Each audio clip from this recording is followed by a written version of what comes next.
Hello guys, welcome back to my channel. हम बात कर रहे हैं CFF fluid control limited IPO के बारे में। एक नया आईपीओ आ रहा है जो एनर्जी के अंदर काम करता है और डिफेंस के अंदर भी काम करता है और सबमरीन वगैरह के अंदर मशीनरी के अंदर एक काम करता है ये कंपनी। और साथ साथ में देखेंगे, इसको अच्छी तरह रिव्यू करेंगे, डेट को देखेंगे, प्राइस को देखेंगे और क्या ग्रे मार्केट प्रीमियम चल रहा है आज के डेट में वो भी देखेंगे कि इसके अंदर सब्सक्रिप्शन लेना चाहिए कि नहीं लेना चाहिए। अच्छी तरह से इस आईपीओ को एनालाइज करेंगे और साथ साथ में देखेंगे इसके अंदर कितना चांसेस है अलॉटमेंट मिलने का। और ये भी देखेंगे कि इस आईपीओ के अंदर कोटा कितना रखा गया है, रिजर्वेशन कितना रखा गया है, QIBs का है कि नहीं है, HNIs का है कि नहीं है, और साथ साथ में हम जैसे आप जैसे रिटेल का कितना कोटा रखा है। ये सारी बातें, सारी चीज़ें अच्छी तरह रिव्यू करेंगे और देखेंगे इसके अंदर पार्टिसिपेट करना चाहिए कि नहीं चाहिए करना चाहिए। इससे पहले कहूँगा जो फर्स्ट टाइम चैनल पे विजिट कर रहे हैं, चैनल को लाइक कर दो, सब्सक्राइब कर दो, साथ साथ में बेल आइकन की बटन दबा दो। चलो देखते हैं CFF फ्लॉइड आईपीओ को अच्छी तरह review. Hello guys, welcome back to my channel. हम बात करें एक नए आईपीओ के बारे में। एक नया आईपीओ आ रहा है, नाम है CFF फ्लॉइड कंट्रोल आईपीओ। इसकी डिटेल देखते हैं तो ये आईपीओ स्टार्ट हो रहा है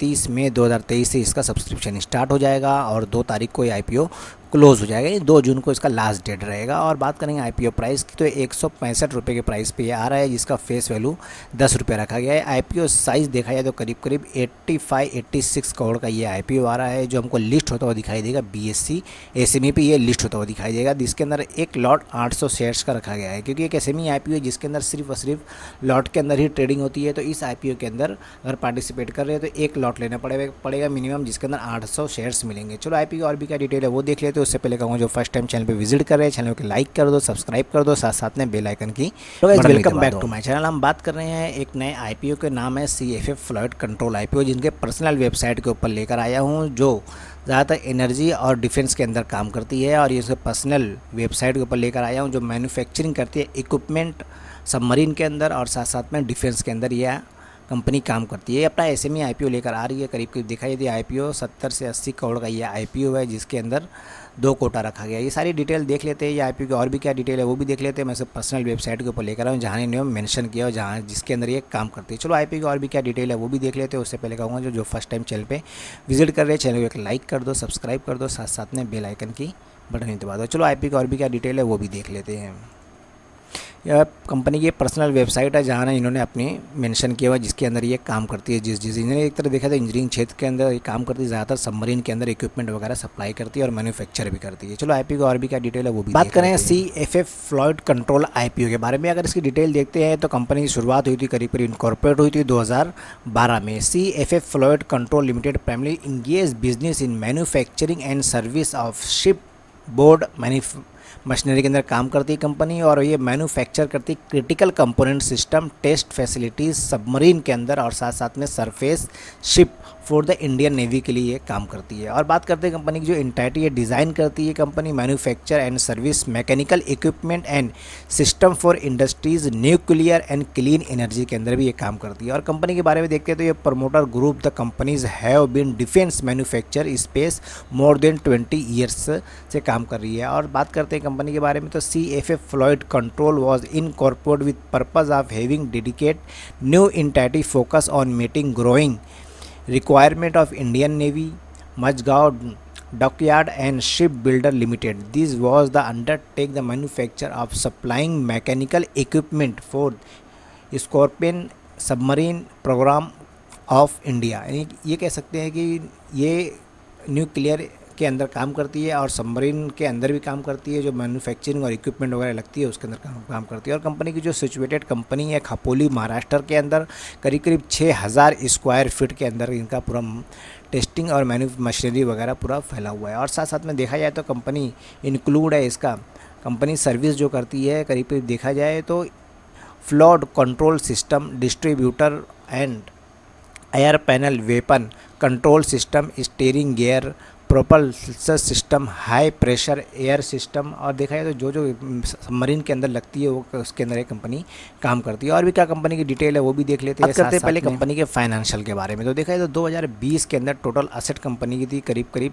44 करोड़ की। टोटल रेवेन्यू आया था करीब करीब 32 करोड़ का। प्रॉफिट आया था कंपनी का 1 करोड़ 34 लाख का। नेटवर्थ कंपनी की हो गई थी 6 करोड़ 80 लाख की।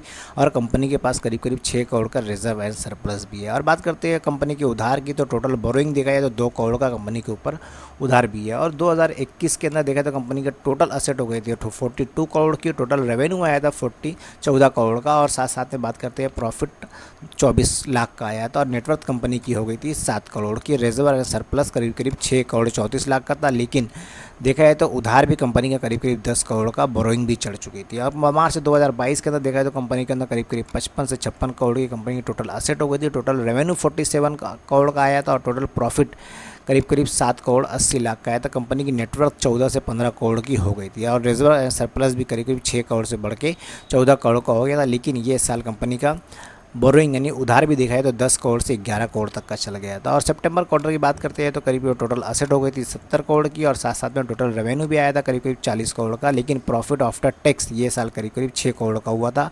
कंपनी का नेटवर्थ 21 करोड़ की हो गई थी, और रिजर्व एंड सरप्लस कम होकर देखा जाए तो करीब करीब 14 करोड़ से 7 करोड़ का हो गया था। और टोटल बोरोइंग भी कंपनी के पास करीब करीब 19 करोड़ की थी। देखा जाए तो कंपनी की और भी क्या डिटेल है वो भी देख लेते हैं। एक नज़र अगर देखा जाए तो प्रॉफिट आफ्टर टैक्स की तो 1 करोड़ से डायरेक्ट कंपनी का 6 से 7 करोड़ तक का कंपनी का प्रॉफिट आफ्टर टैक्स भी हो गया ईयर ऑन ईयर, और रेवेन्यू भी करीब करीब 31 करोड़ से डायरेक्ट 40 करोड़ का हो गया है। और देखा जाए तो बोरोइंग भी 2 करोड़ से करीब करीब कंपनी के ऊपर 20 करोड़ की कंपनी के ऊपर बोरोइंग भी है। चलो और भी क्या डिटेल है वो भी देख लेते हैं। CFF फ्लॉट कंट्रोल IPO के बारे में देखा जाए तो ये कंपनी का IPO स्टार्ट हो रहा है 30 तारीख से, और 2 तारीख को क्लोज हो जाएगा, जिसका फेस वैल्यू 10 रुपये पर शेयर रखा गया है। IPO प्राइस 165 रुपये पे आ रहा है, जिसके अंदर लॉट साइज करीब करीब 800 शेयर्स का रखा गया है। टोटल इशू साइज देखा जाए तो 85 करोड़ का ये IPO है, जिसके अंदर पूरा ये फ्रेश इशू ला रहे हैं 85 करोड़ 80 लाख के अंदर। और बात करते हैं लिस्टिंग की तो हमको लिस्ट होता हुआ दिखाई देगा BSE SME पे ये IPO लिस्ट होता हुआ दिखाई देगा। और साथ साथ में बात करते हैं IPO की,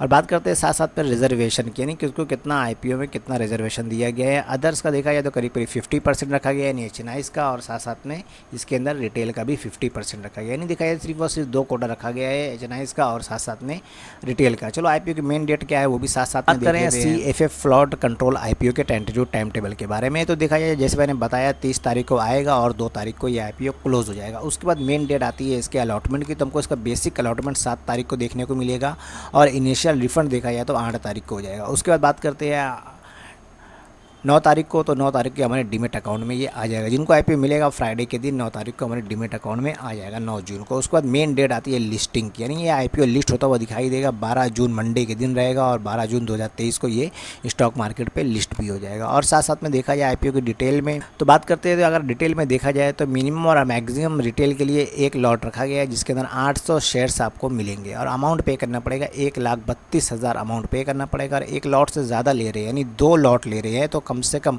HNIs के अंदर पार्टिसिपेट करना पड़ेगा। HNIs के कोटे से मिनिमम 2 लॉट लेना पड़ेगा, और 1600 शेयर्स मिलेंगे, और अमाउंट पे करना पड़ेगा 2,64,000 अमाउंट पे करना पड़ेगा। और बात करते हैं इसके अंदर प्रमोटर होल्डिंग की, तो फिलहाल अभी देखा जाए तो करीब करीब 99.99% इसके अंदर प्रमोटर की होल्डिंग दी हुई है। लेकिन IPO जिस दिन लिस्ट होगा तो लिस्टिंग के बाद इसके अंदर जो होल्डिंग हो जाएगी इसके अंदर करीब करीब 73% इसके अंदर होल्डिंग हो जाएगी। चलो देख लेते हैं IPO को और भी क्या डिटेल है वो भी देख लेते हैं। उससे पहले कहूँगा चैनल को लाइक कर दो, सब्सक्राइब कर दो, साथ साथ में बेल आइकन की बटन दबा दो। Okay, thank you.